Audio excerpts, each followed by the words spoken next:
More so than any thinker in our tradition, Arendt took it upon herself to explore and articulate what it meant to think and to transmit thinking in a world where the traditions of thought and education had failed to prevent the most heinous crimes and were failing to keep in existence the world we have in common.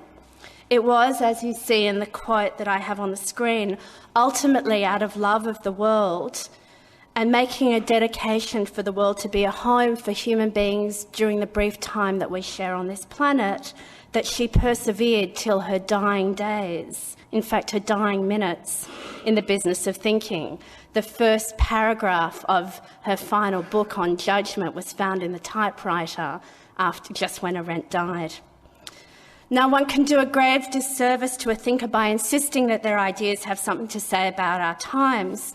But in Arendt's case, identifying the relevance of her thought to the crises of the moment requires no act of intellectual contortion. Already in the 1950s and 60s, she wrote with frightening prescience about the ways in which we were turning politics into economics and allowing our faculty of reason to be denigrated into a faculty of calculation.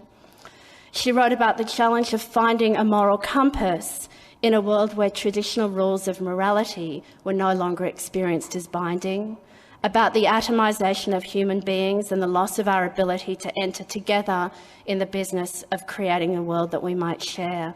She wrote about the destruction of the world as a home, both politically and environmentally. And importantly, what I'm going to focus on tonight, she wrote about the role that thinking and education might play in preserving and creating the conditions in which thought and creativity would continue to be live possibilities for human beings. Of course, many thinkers have oriented their thought to the great crises of the 20th century, but what marks Arendt out from the others is her exceptional courage and boldness in admitting that the traditions of thought that we had inherited were in the main ill-equipped to meet the completely unprecedented constellations of the present. In this sense, beyond the substance of her thought, the performance of thinking in the face of the new and the present is something that we might take up ourselves as we face crises that have no precedent in human history. Certainly, as someone who had begun to read Kant and Kierkegaard at the age of 14 and who described a week reading Plotinus and Schelling as a week of great laziness in a letter that she wrote to her friend Mary McCarthy, Arendt had a deep love and respect for the great thinkers of the Western tradition. Indeed, philosophers, theologians, poets, novelists, from ancient Greece to her own contemporaries, crowd the pages of her books as her constant interlocutors. But with a vehemence available perhaps only to a young Jewish woman whose philosophy teacher had subsequently allied his thought with Nazism, she condemned and rejected the philosophical tradition in which thinking and action for the love of the world of human beings had apparently so violently parted company. In a world where the mechanisation of life was depriving human beings of their humanity, indeed in a world where the absence of thought had, as Arendt saw it, made possible the annihilation of millions of human beings, the business of thinking had to be the business of taking responsibility for the world. The stakes were simply too high for thinking to indulge in abstractions and the responsibility too great for thinkers to remove themselves from the world as it appeared in the space and time in which we found ourselves. Before I go any deeper in exploring Arendt's critique of the Western philosophical tradition, I want to pause for a moment and speak about Arendt herself, lest I already fall into the trap that she was so critical of speaking about her as if she was some disembodied brain that just existed nowhere. To understand the type of thinker that Arendt was and to understand how she came to think about thinking, we need to remember that she was intervening in a particular historical moment, and she saw herself as intervening in a particular historical moment. Beginning her career as a thinker in the mid-20th century, she had an acute experience of the failure of the project of the Enlightenment and of modernity.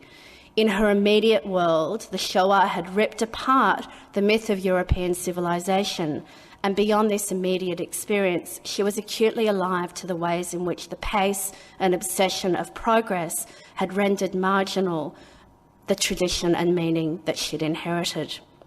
Standing from this place, literally in the graveyard of Hitler's genocide and the unceasing piles of rubble upon rubble of Benjamin's progress, she had the presence to recognise that traditional modes of thinking and pre-existing frameworks for interpretation were useless in making sense of what was going on.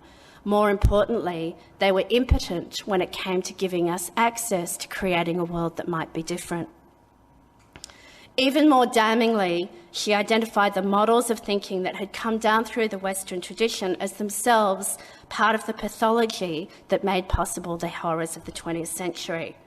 Writing in the wake of the Shoah and in face of the rise of communist totalitarianism, what Arendt saw was thus first that traditional sources of moral guidance no longer shield us from our own worst possibilities, and second, that the Enlightenment had itself allowed us to substitute rationalisation or mechanical thinking for true thinking, leaving us atomised and hollowed out of those human capacities that we needed to make the world a home for ourselves and for each other.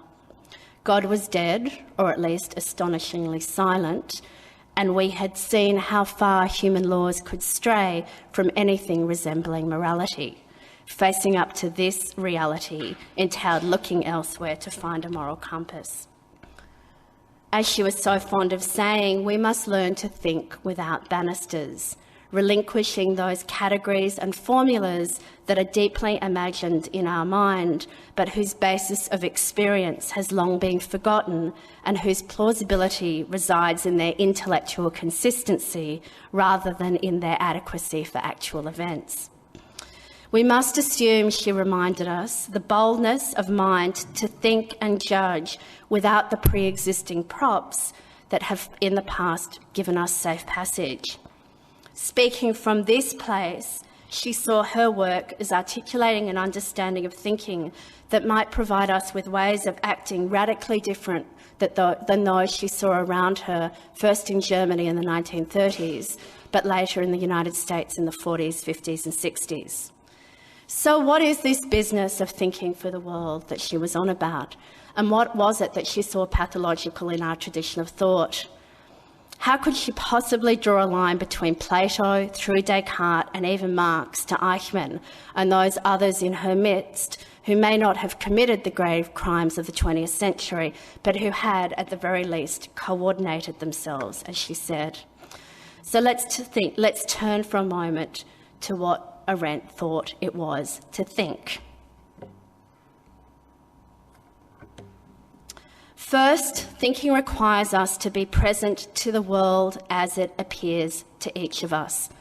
That, of course, is our world, not her world, but this is the world out of which she would have urged us, our thinking, to come, not standing above the world, but with the world in which we're embroiled. As she wrote in the preface to her collection of essays Between Past and Future, this is one of my very favourite Arendt quotes, thought itself arises out of the incidents of living experience and remains bound to them as the only guideposts by which it takes its bearing.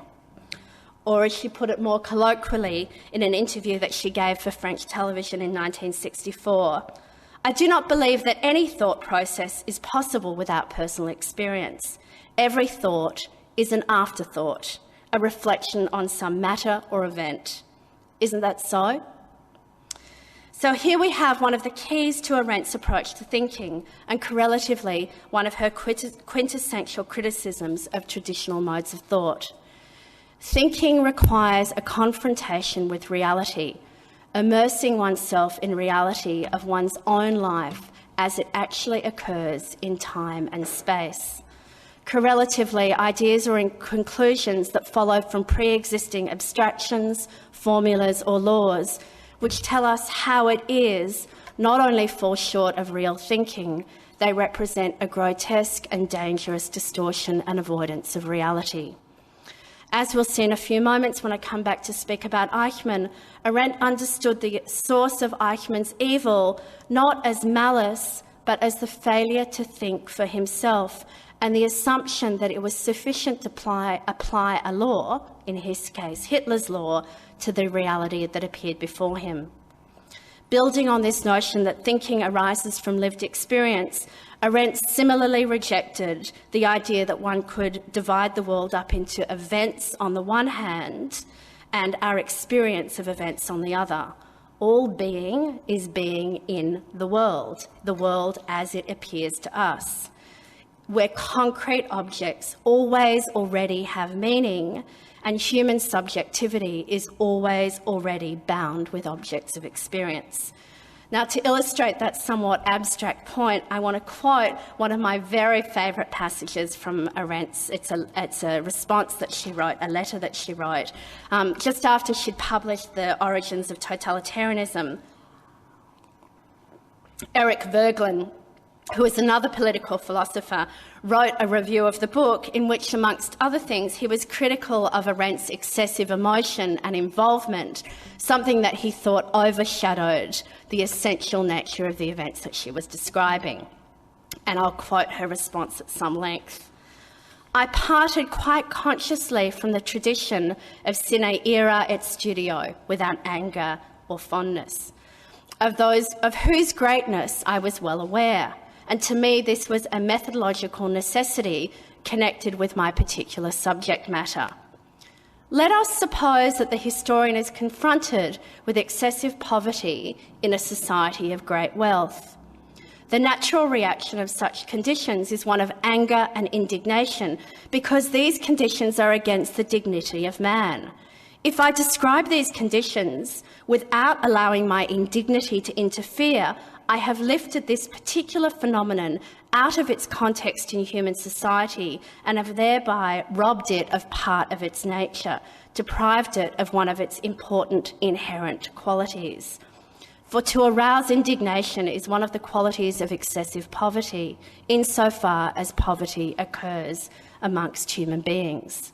This has nothing to do with sentimentality or moralising, although of course either can be a pitfall for the author.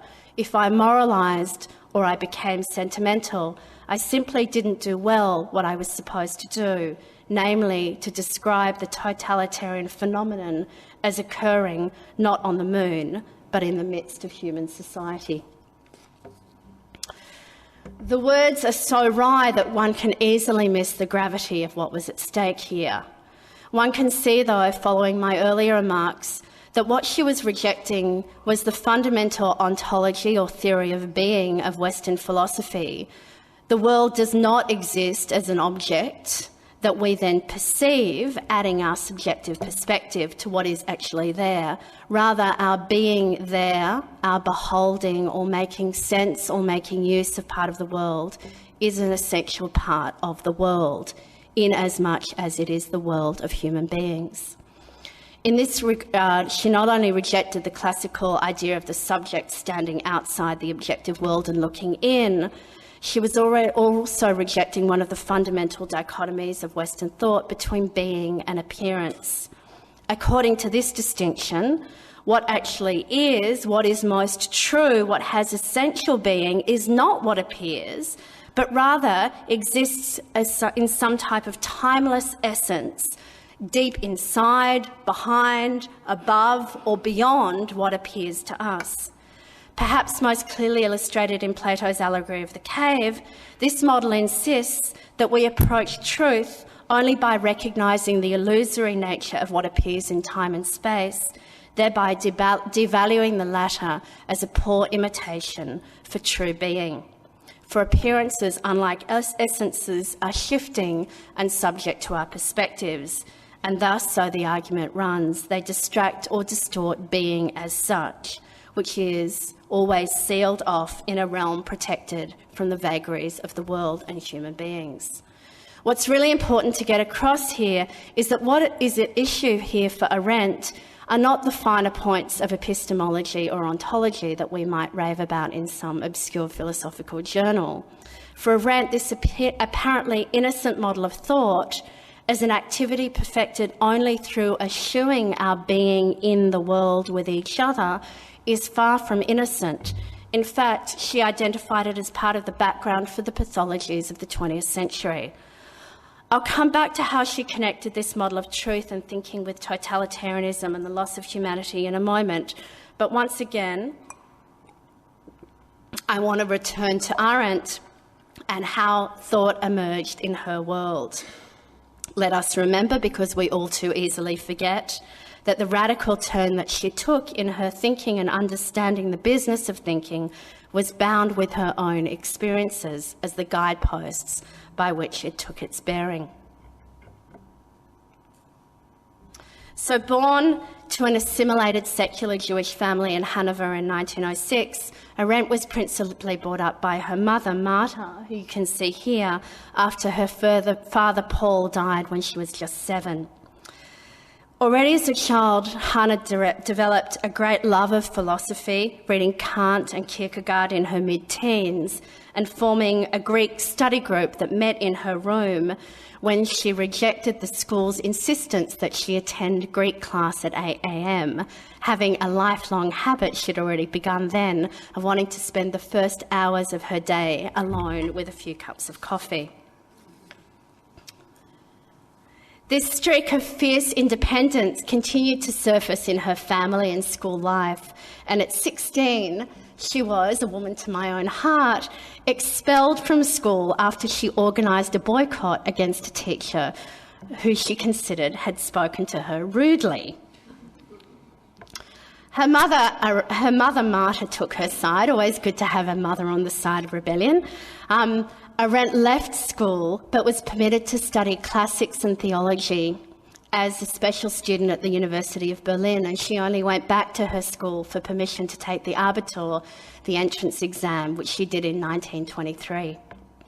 Attracted by the extraordinary reputation of the so-called magician of philosophy, in 1924 she began her university studies at Marburg with Martin Heidegger. 2 years later, following her now infamous romantic relationship with Heidegger, she left Marburg to study with Karl Jaspers in Heidelberg. Jaspers was to remain her most important, at least acknowledged teacher beyond Heidegger throughout her life. He remained a parental figure and interlocutor all throughout her work. At Heidelberg, she continued to integrate her love of philosophy and theology, completing in 1929 with her dissertation on love in St. Augustine. Of course, in the late 1920s, philosophy and theology weren't the only things that were happening in Germany, and as a vibrant young Jewish woman, Arendt found herself drawn from the circle of philosophers into the circle of Jewish politics. By the early 30s, with the rise of fascism and Nazism in Germany, the split in her attention had become more radical, and as she put it in her interview with Günter Gauss, she turned from philosophy to politics. So this is this interview that she did for television in 1964, and she starts off the interview by, when Gauss calls her a philosopher, she says, "Excuse me, but I'm not a philosopher." So he asks her, "Is there a definite event in your memory that dates your turn to the political?" And she answers, "I would say February 27th, 1933, the burning of the Reichstag and the illegal arrests that followed that same night, the so-called protective custody. As you know, people were taken to Gestapo cellars or to concentration camps. This was an immediate shock for me, and from that moment I felt responsible. That is, I was no longer of the opinion that one can simply be a bystander." And she continues a few moments later, "I lived in an intellectual milieu, and among the intellectuals, Gleichschaltung, coordination, was the rule. I thought it had to do with their profession, with being an intellectual. It belongs to the essence of intellectuals that one fabricates ideas about everything. They were trapped by their own ideas." Here I think we quite distinctly hear how it was the confrontation with the world literally exploding in front of her life that caused the radical shift in Arendt's action and thinking. It's a picture of her with her first husband, Günther Stern. In particular, she immediately involved herself in politics, first by opening her and Günther Stern's apartment to the Underground Railroad that was running for German Jews and communists to get out of Germany. and then by gathering evidence on Nazi anti-Semitism for the German Zionist organisation, for which she was briefly imprisoned. Later, when she fled to Paris, she worked for an organisation that was preparing young people to immigrate to Palestine. At the same time, and importantly, one sees shifts in her thinking and the roots of what was to become a fully fledged critique of philosophy of truth that she articulated later most powerfully in her book, The Human Condition. As I noted earlier, Plato's image of the cave and the need to escape the cave in order to find truth in the realm of pure, transcendent, timeless ideas provided both the first historical moment and the key exemplar of Arendt's complaint against philosophy. Now, if she actually had a more subtle reading of Plato than that, but we can come back to that in question time if you like. In Plato, as Arendt read him, or more importantly, as she thought he functioned as axiomatic in the Western tradition, we see the emergence of the concept of reason understood as true insight gained not in dialogue or argument, as it was for Socrates, but in the contemplation of timeless ideas. Ideas, moreover, that were only accessible to the few and only by leaving the darkness of the world as it was experienced in space and time. This basic dichotomy between truth that's to be found outside of experience and the darkness of our common world was for Arendt to prove faithful to our traditions of politics and for our understanding ourselves as human beings. She powerfully articulates this dichotomy in the opening words of her essays, essay, Tradition in the Modern Age, which I have up here. Our tradition of modern thought has its definite beginning in the teachings of Plato. In the Republic's allegory of the cave, Plato described the sphere of human affairs, all that belonged to the living together of men in a common world, in terms of darkness, confusion and deception, which those aspiring to true being must turn away from and abandon if they are to discover the clear sky of ideas. Once we accepted this basic split between the obscurity of the experience of human beings in the world on the one hand and the philosopher's discovery of reason beyond the world on the other, we had established the template for authoritarian politics. We had lost our ability to recognise that human beings' experience in the world has its own irreducible dignity. Apparently benign when compared with other forms of more violent coercion, reason, thus understood, was nevertheless both coercive and hostile to phenomenal reality, the lived truths of the many. Here's an excerpt from her essay, What is Authority? It was after Socrates' death that Plato began to discount persuasion as insufficient for the guidance of men and seek something liable to compel them without using external means of violence. Very early in his search, he must have discovered that truth, namely the truth we call self-evident, compels the mind, and that this coercion, though it needs no violence to be effective, is stronger than persuasion or argument. The real danger lay, in other words, not in the philosopher's contemplation of timeless ideas, but in his or her journey back to the world, where she might decide, now as the philosopher king, to use these transcendent ideas of reason as the yardsticks against which to measure the world and against which the world should be measured. One can see the line that she is drawing here between despotic truth and reason and political despotism. Again, this is from What is Authority? The ideas relate to the varied multitude of things concrete in the same way that the yardstick relates to the varied multitude of things measurable, or as the rule of reason relates to the varied multitude of concrete events that can be subsumed under it. Likewise, the essential characteristic of specifically authoritarian forms of government, that the source of authority which legitimates the exercise of power like the law of nature or the commands of God, must not be man-made, goes back to this applicability of the ideas in Plato's political philosophy.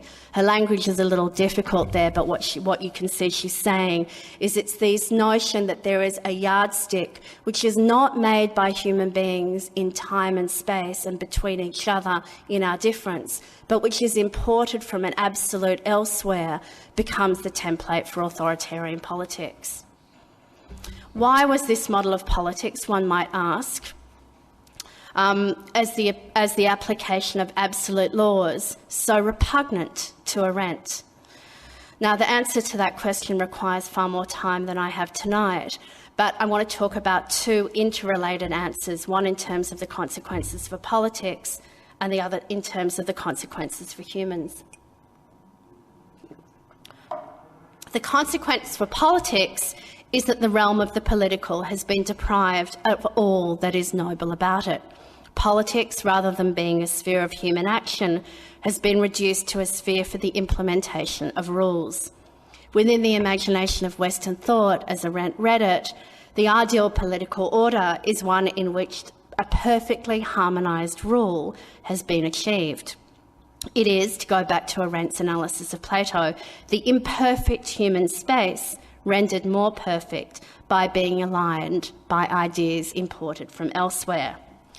The truly political, by contrast, and as Arendt invites us to reimagine it, was, on the contrary, that sphere in which human beings are able to act in each other's presence, enacting not what is dictated elsewhere, but our own humanity as we grapple together in the world that appears before us. Politics, freed from its secondary status, would then be the quintessential realm of human action in space and time, where we come together not under the sway of capital T truth, but to enact the business of human beings, to reveal who we are to each other in our words and our deeds. Now, the perplexity, particularly watching Australian politics at the moment, the perplexity that you might be experiencing trying to understand how she could possibly think of such inspiring notions as self-revelation as politics is not simply the odd use of her words, though it certainly is that. It's also testament to the accuracy of Arendt's diagnosis of the fate of the political. That politics means rule and that freedom begins where politics ends seems to us to follow as a matter of course from the definition of those terms. But what Arendt had in mind when she spoke about politics, or when she spoke about action, which was for her synonymous with the political realm, was a particular way of being and acting in which we do not enact what already exists as a template waiting to be made manifest. Rather, it is the realm where we come together, and in the world that arises, when we come together, we bring our words and actions into existence. Arendt often used the analogy of playing an instrument, playing the flute or dancing, to get across what she had in mind here. The performance exists in the space between the performer and the audience, not leaving a product behind, but revealing the who of those who are present in the performance itself. That's what she meant by action. That's what she meant by the political sphere. And in this sense, at stake in the loss of the political was not merely the loss of one sphere of human activity, but the possibility of our experiencing ourselves as human beings at all. And here we come to the burning heart of Arendt's thought, the passionate recognition that what is most precious in human existence, but also most fragile, is this rare capacity to bring the new into existence. Politics, as she articulated it, mattered because, deprived of the space in which we might come together as different and equal, we are also deprived of the opportunity to live this dimension of our humanity. To convey this notion of who human beings are, Arendt throughout her life quoted Augustine's phrase, "Initium ergo ut esset, creatus est homo, ante quem nullus fuit." And I particularly like this paraphrase which a philosopher Hamacher gave of that quote. The creation of man is not the beginning of something that, once created, exists in its essence, develops, remains, or perishes, but rather the beginning of a being that itself has the ability to begin. It is the beginning of beginning, the beginning of beginning.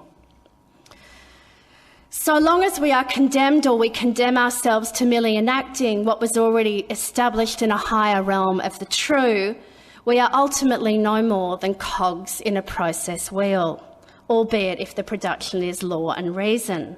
To be the source of the new in time, we need a realm where our humanity and our humanity alone, in all its imperfection, is the ultimate measure of its own performance. Of course, shearing human action off from absolute standards in this way doesn't make for a safe life, and Arendt was keenly aware of the dangers to which we would inevitably be exposed. Certainly, certainty, predictability and sovereignty could no longer be guaranteed. Once we allow the truth of human affairs can emerge only from the pell-mell of our being together and allowing what will emerge to emerge, we can no longer control what that will be. Now, you can imagine how horrifying this prospect is from the point of view of a worldview that defines sovereignty as the ideal of the free will, independent from others and eventually prevailing against them, Hobbesian liberalism. Turning this idea on its head and insisting that freedom requires that we place ourselves into the unpredictability of an authentic conversation with others. Arendt countered this view with the assertion that if men wish to be free, it is precisely sovereignty that they must renounce. But lest we think that Arendt was an anarchist, as much as she wished to make space for the possibility of the new, she also treasured the world that had to be protected from the onslaught of unpredictability. She thus insisted that we needed structures, laws, traditions and institutions that would provide us with some bearings as we entered the unpredictable seas of politics and action. Here I'm particularly fond, this isn't a quote of Arendt's, it's a quote from Robert Bolt's A Man for All Seasons, placed in the mouth of Thomas More. And when the last law was down and the devil turned round on you, where would you hide? The laws all being flat. This country's planted thick with laws from coast to coast, and if you cut them down, do you really think you could stand upright in the winds that would blow then? So as much as Arendt was enamoured of the possibility of the radically new, she was also keenly aware of the need for structures to keep the world in which the new would be possible in existence.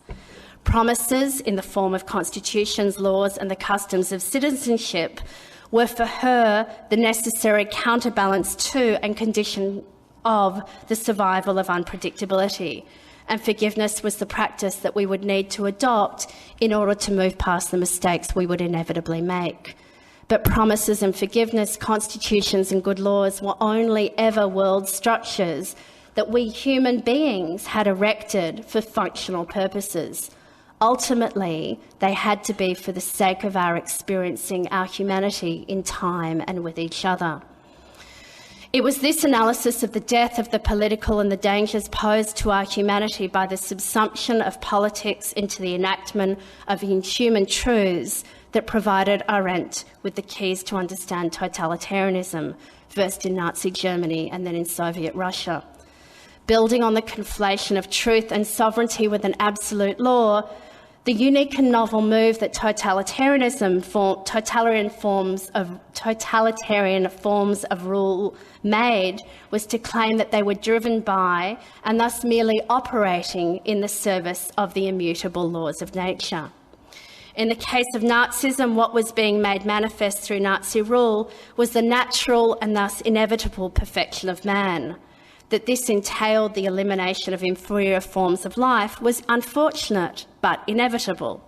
In the case of Stalinism, what was being manifest was the natural and again inevitable development of society from capitalism to socialism to communism, articulated in Marx's observation of the laws of political economy. In this context, Arendt appositely quoted the description of Marx that Engels gave at his funeral, and I quote, "Just as Darwin discovered the laws of development of organic nature, Marx discovered the law of development of human history." In the face of such laws, albeit they're remaining obscure to us ordinary human beings, our role was simply to bend to their inevitability. Now, I had a rather long quote from Origins that I was going to read you, but I think I might leave it because it's a little difficult to understand. But basically what she's saying in this quote is that if you listen to Hitler or Stalin's rhetoric, they spoke about prophecies that they were giving of what inevitably had to come and the dying races that inevitably had to die out, thereby giving what was actually their choices and their politics the aura of inevitability, and thereby crushing all possibility for argument, because if it's science or if it's natural, what can you do about it? To be fully effective, however, totalitarian rule, I don't like that word, do I? Totalitarian rule had to do more than appeal to the laws of nature. It also had to destroy the relations between human beings in which we might build alternative forms of power and solidarity. Drawing once again on her understanding of politics as the realm of human plurality and spontaneous action, it was by destroying the possibility of politics and turning men into atomised and alienated individuals that they were rendered completely vulnerable, like fragments of material to be assumed as mere moments in history's inevitable movement. We can thus begin to see how the loss of the political realm in which spontaneous action is possible was simultaneously the loss of the possibility of our being human. As politics and action become less and less likely, totalitarian rule swells in its power over us, and we in turn lose the remaining resources we might have to resist. Sorry, I need some water.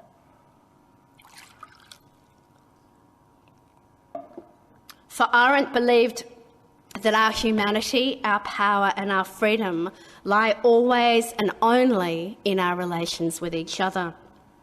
Here we might distinguish her on the one hand from the liberal tradition as it emerged from Hobbes, where the most perfect freedom was where we get other people out of the way, or on the other hand from Rousseau's republicanism, where the will of the individual is perfected by becoming part of the will of the all. Skirting either alternative, Arendt insists that we can only experience our humanity, our capacity to bring something new into existence, our creativity or our power when we come together while preserving our distinction as individuals. This way of being in the world, which she called plurality, was also what made it possible for us to keep the world into existence, because the world, remember, for Arendt, was not something that existed there for us to experience, but was what lay between us. Correlatively, as we looked outside the world for truth or law or the forces that would give meaning for the world, as long as we looked outside the world for truth or law or meaning, we deprived ourselves of this unique access to human existence, the access that we find only when we come together to discuss, to act and to judge. I think you find the clearest picture of what she meant by humanity and politics in the loving descriptions that she gave of the people who represented exemplars of such humanity. So of the 18th century playwright, I think that's the wrong quote.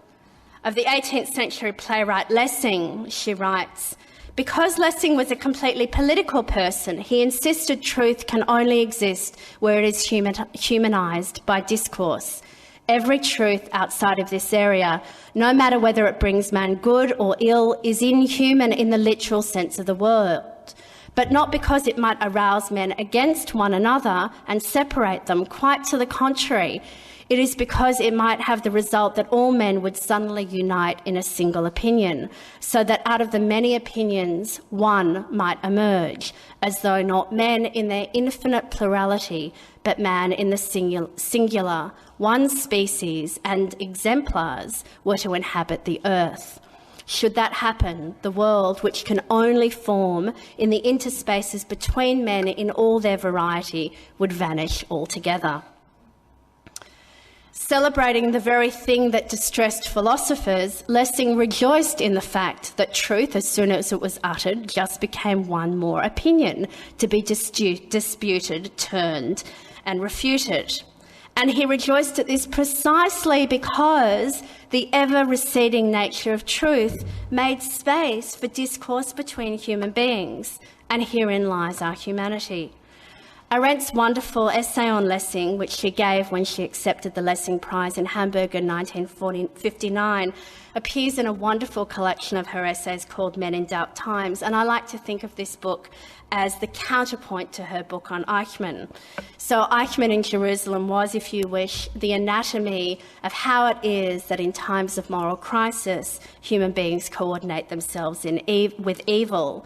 Men in Dark Times is the anatomy of how it is that in times of moral crisis, some people resist. The twin answers that she gives to this all-important question, how do you resist when there is madness all around you, both rest, as one might expect, with the idea of plurality. In the first instance, plurality between human beings. In the second instance, plurality within myself.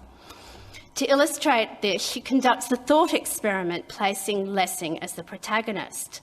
She takes Lessing and hypothetically places him in the time of the Third Reich, so about 200 years later, a bit less, and she asks what would he have said if it had been proven to him as a matter of scientific truth that the Nazi doctrine of the racial superiority of the Germans and the racial inferiority of the Jews was correct. Now remember, he can't appeal to pre-existing moralities, either religious or philosophical, because science has now trumped the realm of truth. He suggests that Lessing would have returned the question with a question.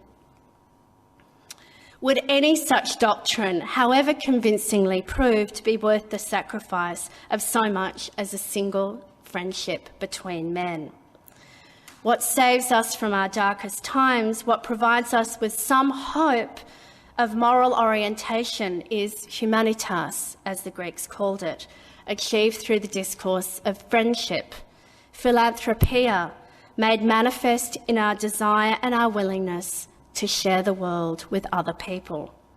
And here, those of you who have read Eichmann in Jerusalem might recall that at the end of her book on Eichmann, she pronounces her own death sentence on Eichmann, not adopting the reasons of the Israeli judges, but rather giving her own reasons. And she suddenly takes on the first person and pronounces as follows: just as you, Eichmann, supported and carried out a policy of not wanting to share the earth with the Jewish people and the people of a number of nations, as though you and your superiors had any right to determine who should and who should not inhabit the world, we find that no one, that is, no member of the human race, can be expected to want to share the earth with you.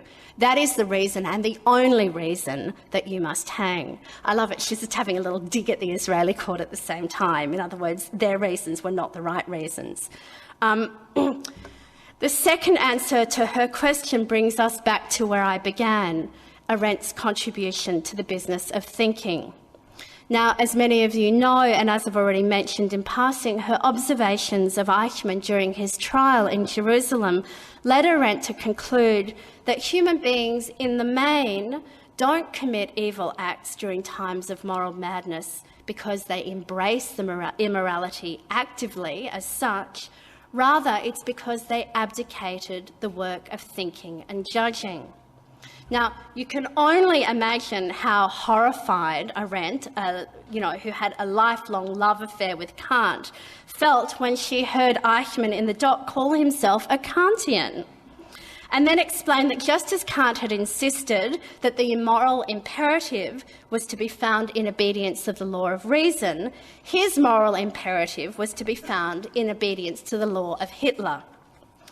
Generalising from Eichmann, she concluded that under circumstances of moral crisis, those who had once held fast to decent values were unreliable moral agents, for theirs was the habit of holding fast, not the habit of thinking. And moral values, as she had seen in her own life, could be changed overnight, like decorations in a shopping mall.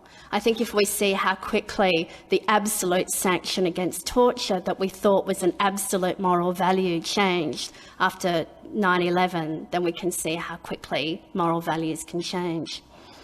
Irrespective of the content of the law or the moral precept, the point was that Eichmann didn't think. He didn't judge. He didn't act. He enacted. In several essays later in her life, Arendt dwelt on this question of how those who resisted differed in their thinking from those who coordinated. And what she concluded was that the difference lay neither in education nor culture nor in the superiority of values. Rather, as she put it, in Personal Responsibility Under Dictatorship, their criterion was a different one. They asked themselves to what extent they would be able to live in peace with themselves after having committed certain deeds. And they decided that it would be better to do nothing, not because the world would be changed for the better, but simply because only on this condition could they go on living with themselves. Arendt's move here was to bring the plurality that she insisted was the basis for humanising our action and judging into the space of the single person. Even in the absence of another, I can still, in true thinking, be engaged in a silent dialogue between me and myself. If I step into this inner plurality, I might, irrespective of the madness of the world around me, be able to resist evil. Now, in writing about this stopgap of thinking, Arendt was originally only thinking about the sources of morality in a world gone mad. She was talking about what happens when, unlike normal circumstances, the structures that we've built in the world, the laws, the relationships, the constitutions, no longer provide any bulwark against the madness of a morality gone crazy. She was looking for what can hold us when everything else has gone. Nevertheless, given that she lived through extraordinary times... Oh, I think that's wrong. Anyway, given that she lived through extraordinary transformations of European civilization, from what was held to be the heart of civilization to a theatre of publicly sanctioned mass murder, she understood that to guard ourselves against the seduction of evil, we must cultivate the habit of thinking. And thus she mused. Oh, I've lost a slide. Oh, no, it is. Sorry. Could the activity of thinking as such, the habit of examining and reflecting upon whatever happens to come to pass, regardless of the specific content and quite independent of results, could this activity be of such a nature that it conditions men against evil doing? With this, I would like to finish with the words of Lessing that Arendt quoted in her oration dedicated to him, for they are, I think, the finest dedication that I can give to her. May my ideas always be somewhat disjunct or even appear to contradict one another, if only they are ideas which readers or listeners will find material that stirs them into think for themselves. Thank you.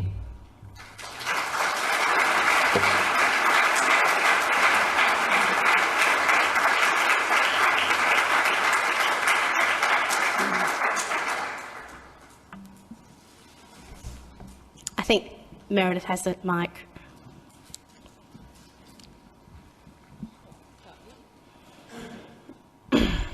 Hi.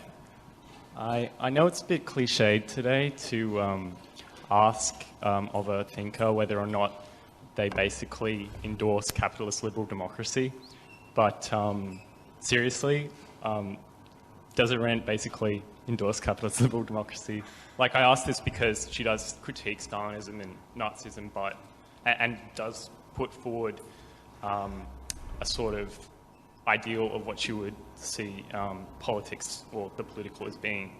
And I'm just wondering whether she explicitly critiqued the state of politics in America or post-World War II Germany, for example. In 1972, there was a conference in honour of her work that she attended, and someone asked her what her politics are. And she says, you know, I can't answer that question of whether I'm on the right or on the left, whether I'm a liberal or a conservative. Arendt was allergic to isms. I hope that I got that across, that the very idea of having a political ideology was completely abhorrent to her, because that would prevent you thinking. Now, that said, she did have some wonderful critiques of kind of late capitalism in the United States in the 1950s and 60s, particularly the mechanisation of life and the effects of materialism in terms of our citizenship. So she wrote not extensively, but you can find in some of her later essays some real concerns about the way in which late capitalism led to the seduction of a type of a material existence in which our sense of being engaged citizens where we were making a world no longer seemed to matter.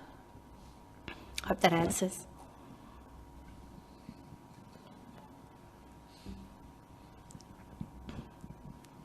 Thank you, Danny. That was actually very enlightening. And I mean, Arendt's been one of my heroines, I suspect, basically because I tend to share her desire to always sort of be, in a sense, what she called the conscious pariah, the marginal person who wasn't part of movements.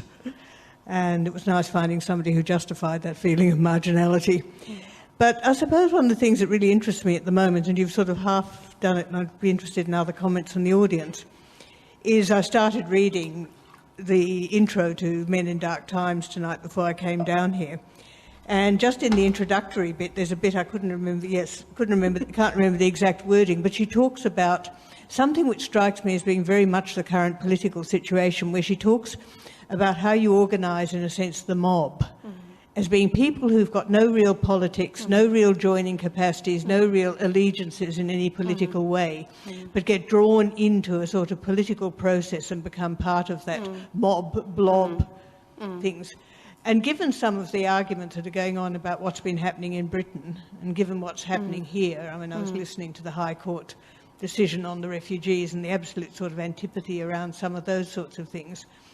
And, you know, the way that we've got all of this conscious, whatever, the movements of no confidence or whatever, and all of those things now.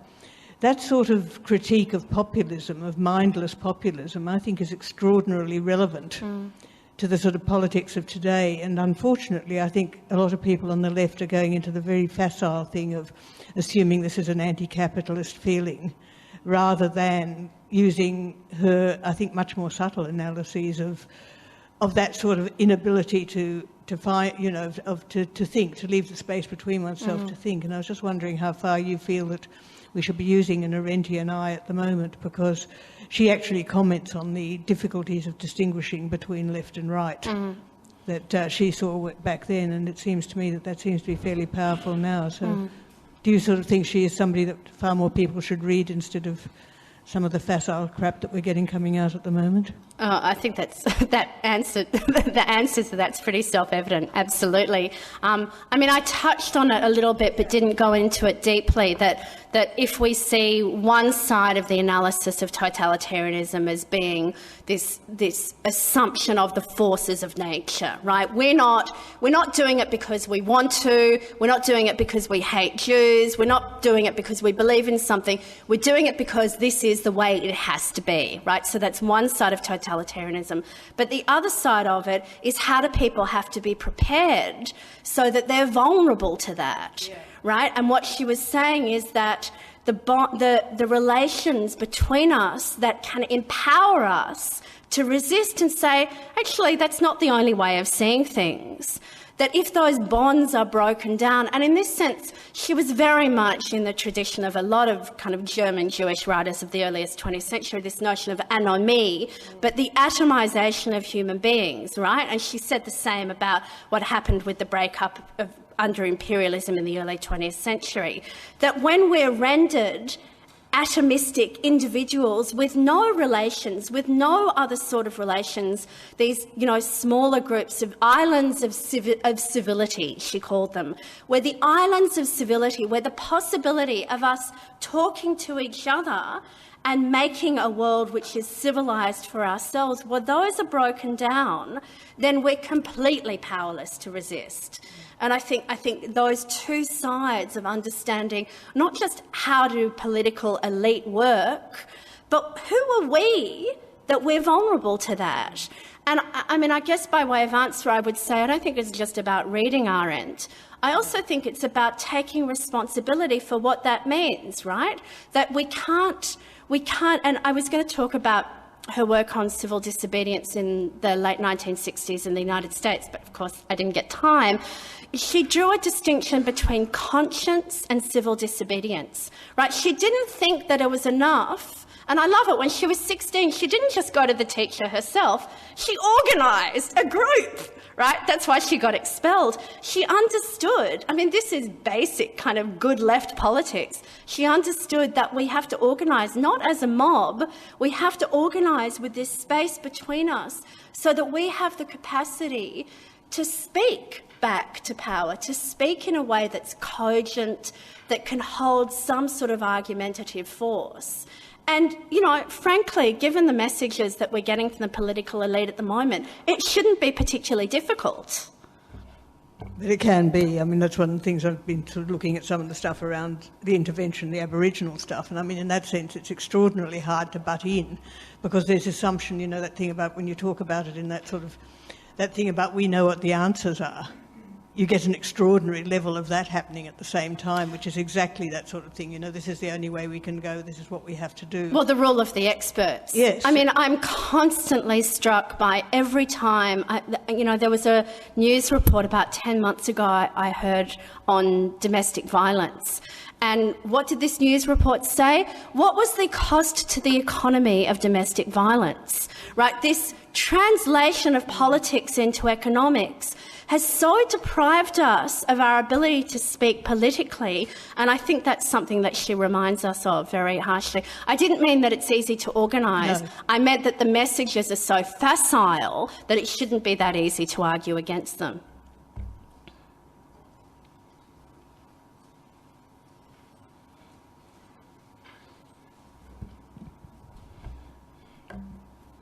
I like that comment about the market value of, or the market damage of domestic violence. I was watching a news report last night about the floods in the US, and summing up the report, they said at the end, the damage is expected to be $40 billion. What does that mean, by the way? Which made it seem like that was kind of on the same level as the loss of 40 lives.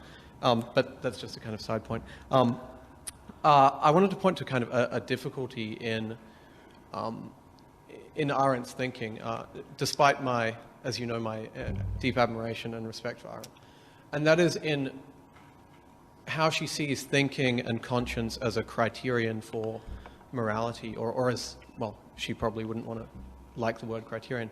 But the problem is, the idea that this seems like an overly simplistic explanation for wrongdoing.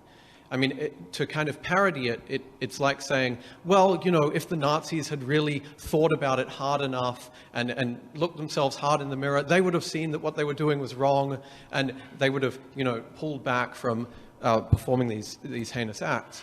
And that seems a little bit too glib to me.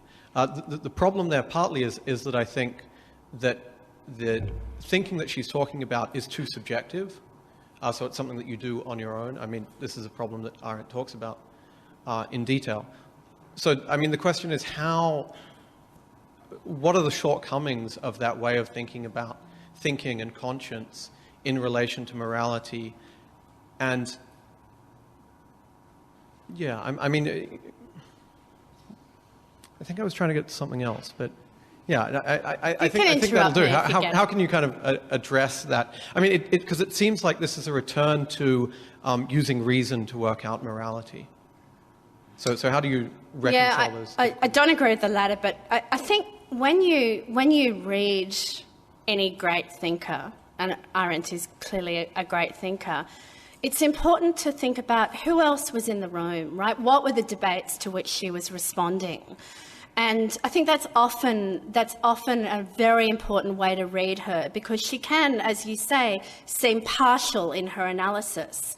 But the person, one of the people in the metaphorical room to whom she was speaking, was the one who said that evil was metaphysical, that evil was somehow inherent in the German people, that evil was about some timeless hatred against the Jewish people. So it was these other aspects of the origins of evil that I think, if we're going to have a capacious discussion of the origins of evil, we have to put those on the table as well, right? What she was saying is, but you're missing something.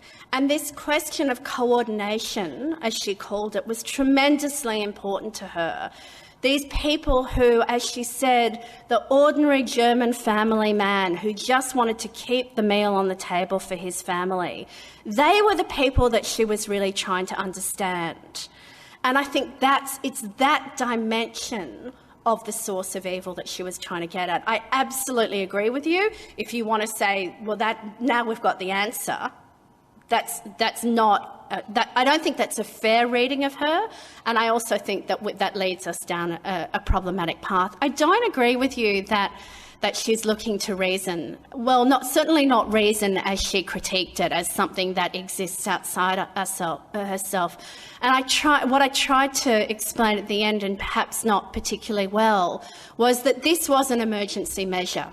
Right? She's saying when this has gone, she actually did think that religious morality was probably pretty useful at one time. She wasn't a harsh secularist in that sense. But she said when this has gone, when this has gone, when this has gone, when other people have gone, when I can't turn to my friend any longer to keep this space of plurality between us, when I can't turn to my interlocutor to try and work out what is sane in this insane world, is there something left? Is there something that I can do with myself that holds off the perpetration of evil? I think that you've got to read it in that way. And I think what's valuable about it, and again I tried to do this right at the end, is she then goes on to say what we need to do is cultivate the habit of thinking, because you never know, right? You never know when you're going to lose it. In the 1920s in Germany, Benjamin, Arendt, they wouldn't have dreamt that they were going to be transported to concentration camps. This seemed like a pretty civilized place, right? So she says, because you never know what structures of the world are going to be taken away, you have to cultivate the habit of thinking. And I have to say, I think that's a pretty important message for those of us who are involved in education and are seeing our children go into, rote learning so that they can pass exams. The habit of thinking is something that we are sadly remiss at attending to. What does Arendt say about the motivation of fear as a factor of standing by and doing nothing in the face of evil? As far as I know, she doesn't say anything about it, is my very short answer. I mean, she does recognise that people were trying to protect themselves. I guess what's at issue to her is what's left when we protect ourselves. Is this a human world worth protecting?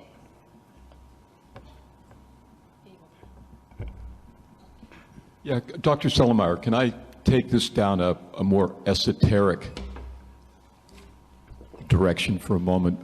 My sense from the way you spoke about Arendt is that she was also not what you might call a lightweight as a theological thinker. This notion of being and appearance, true being, mere appearance, and the way that that's actually enshrined in religion. You could actually say that for the most part, religions are, you could have an argument that they're taking people away from the world. Would she see that as a metaphysical fallacy? Would she see that as a fundamental metaphysical error that occurred at a particular time in history, what would she say about religion's being what enshrines true being and diminishes and disparages mere appearance, or the world of human beings? Well, she didn't answer that question, so I'll try and answer it in her place. I think that she would have, like her teacher Heidegger, distinguished between the possibility of theology and ontotheology, right? So what you're, sorry to translate that into English, ontotheology is, I love this phrase of a Christian theologian, David Armstrong, the idea that God is the biggest thing around, right? So God's there, all you have to do is look up, Psalm whatever, Deuteronomy whatever, and that'll give you the template for what you do, right? That model of theology as a prescription outside the world for how we live in the world was as repugnant to her as any other form of metaphysics, which separated truth and the heart of being from what it is to be here together. But I don't think that she was so naive as to think that that was the only possibility that existed in the history of religions. And she was a scholar of Christianity. She was a scholar of Augustine in particular. She was not a scholar of Judaism. But I won't bore you with my great theories on the Jewish roots of Arendt's thought. But in fact, her ideas are extraordinarily close to what's known in the Western tradition as negative theology, right? God is not this, God is not this, God is not this.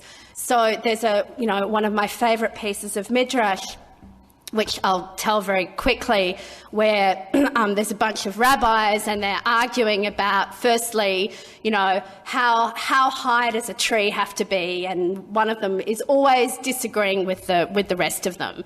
And finally, they say, okay, well, let's hear the voice of God.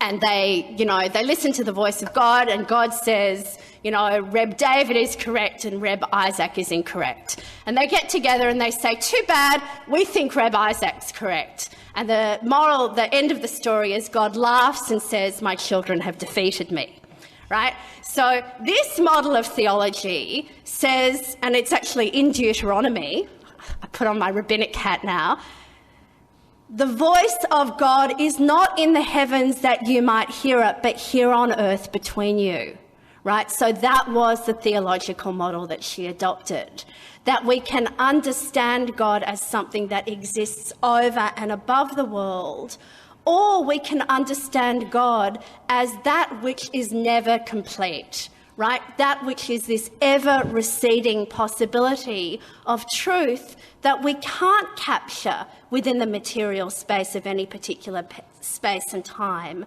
but is, as the wonderful French theologian called it, the infinite conversation, the infinite reading that we have in our conversation that we have with each other. So I think if you have that much more sophisticated understanding of a negative theological view of God, then you can align Arendt with it. But certainly any notion that the God of Christopher Hitchens, my favourite Antichrist, the God of Christopher Hitchens is certainly not a God that she would have liked to have hung around with.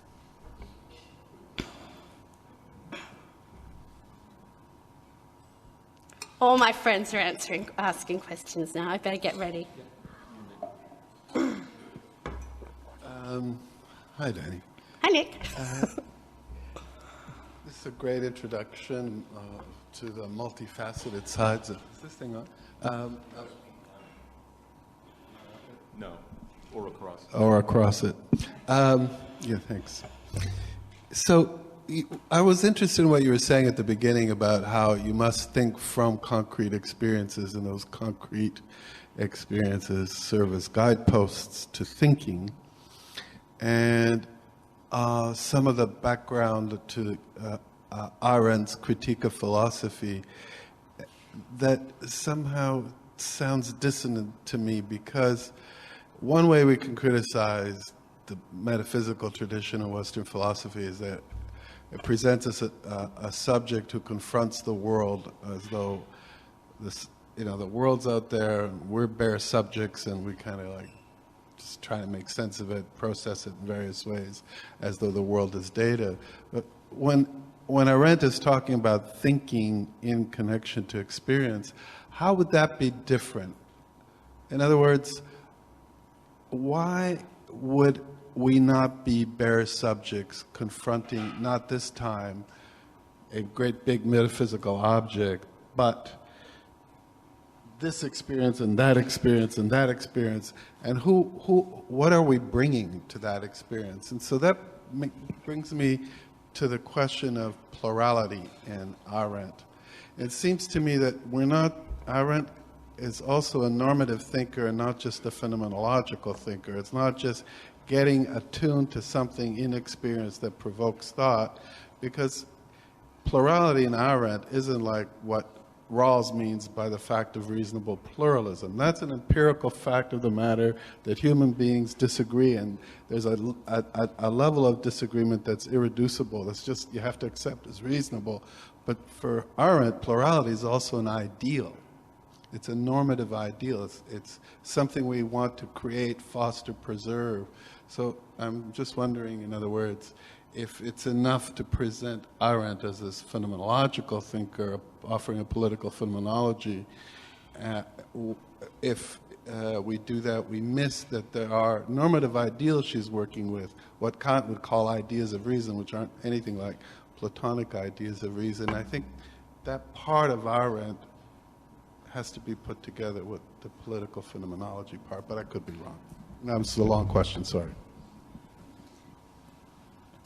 I'll just respond to the first part first, where you said what's the difference between a phenomenological relationship with reality. You're still kind of standing against reality. I think that's kind of the phenomenological experience of being a human being, right? We kind of, at a certain point, we do feel like we're here and something's there. I think the difference is that we can be here, right? Let me give you, it might be a poor example, but it comes to mind. I don't know, those of you who saw Australian Story last night about David Hicks, and our wonderful former Attorney General or Minister of Immigration, Philip Ruddock, was speaking about the fact that David had entered a guilty plea after 6 years in Guantanamo Bay. And he says, what I see, or it might have been Alexander Downer, hard to tell the difference. He says, what I see is that, he was charged, he pleaded guilty, that's the end of the story, right? There you have somebody who is standing so goddamn far from reality that you really want to shove it up his ass, right? Sorry, like you really want to get some reality into that guy. He is judging from such a disembodied place that he can't be touched by the reality of what it is to be a human being in Guantanamo Bay after 6 years at all. Right, so that's an extreme example. She's not saying that the subjective experience of the human being who somehow feels that I'm over here can be dissolved. But she's saying, but you can get here, right? And I've got that wonderful quote where she says, the problem with these old truths and old formulas is that we've forgotten the experience that gave rise to them in the first place. They probably were relevant once, but they're not relevant anymore.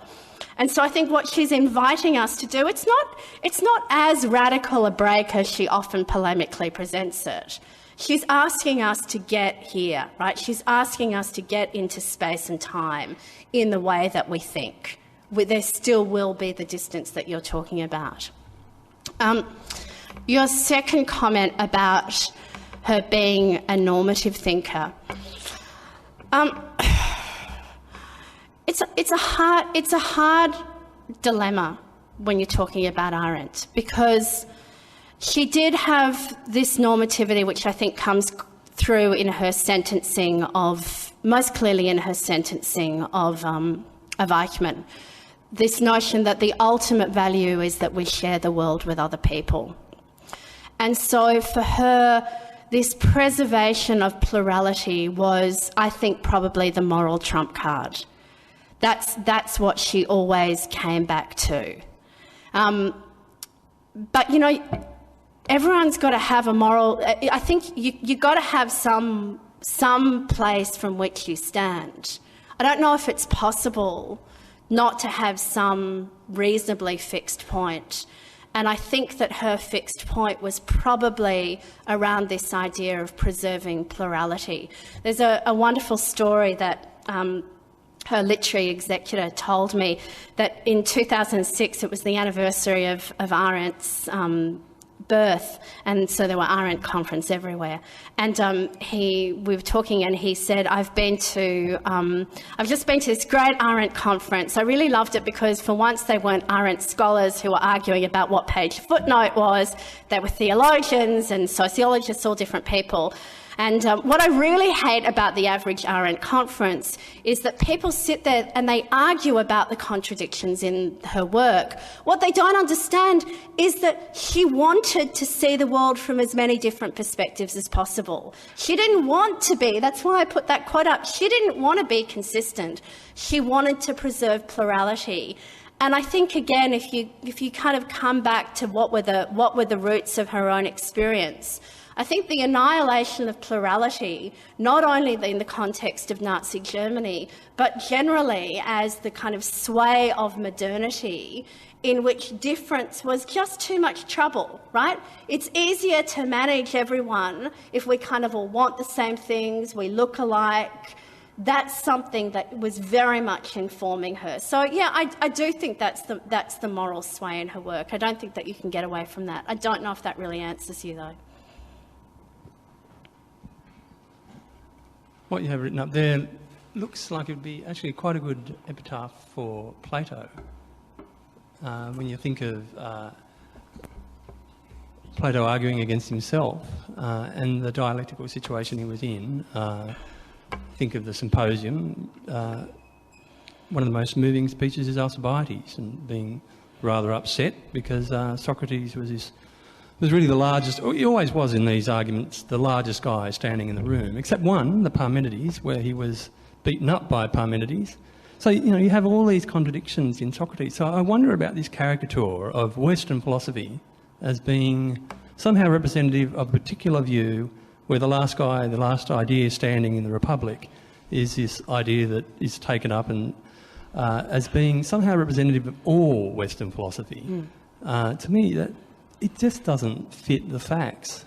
No, I think that's right, and I probably wasn't sufficiently careful in laying out that Arendt was telling a story, right? Arendt was telling one story that can be told, and she makes a very clear distinction, and again, it's a distinction that fits her story between Socrates and Plato, right? So what she saw, and I had it in one of my quotes, was that whereas Socrates located truth in discourse, in this back and forth of discourse, it was Plato, and she has this kind of socio-philosophical analysis that it was after Socrates died that Plato decided that was just too dangerous, that Plato moved from the discursive model of truth as an ongoing project to a metaphysical notion of truth. Now, you're probably a far better classicist than I am, but I don't think that she was claiming, and I kind of said in a footnote in my paper that she had a much more subtle reading of Plato as well. I mean, she distinguished between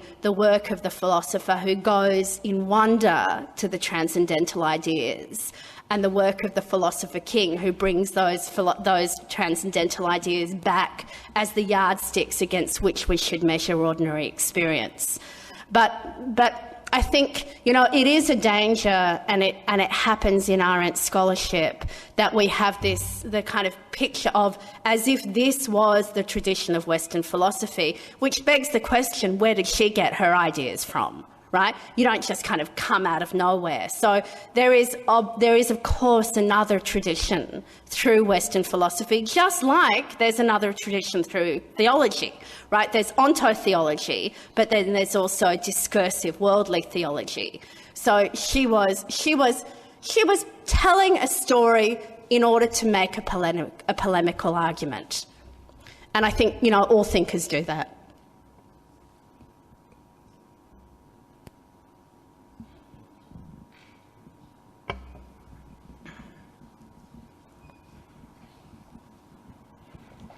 Thanks for your wonderful lecture on Hannah Arendt's thoughts. And really, Hannah Arendt is one of the thinkers I really admire for his wonderful contribution to the pathology of human needs in his understanding of the political life as an integral part of humanity for our life. So back to the quotation on your screen, do you have particular reading or observation how Hannah Arendt would perceive the future of humanity in an age that maybe he considered the humanity is actually bogged down to some, the atomization or the rationalization of alienation, for example. Yeah.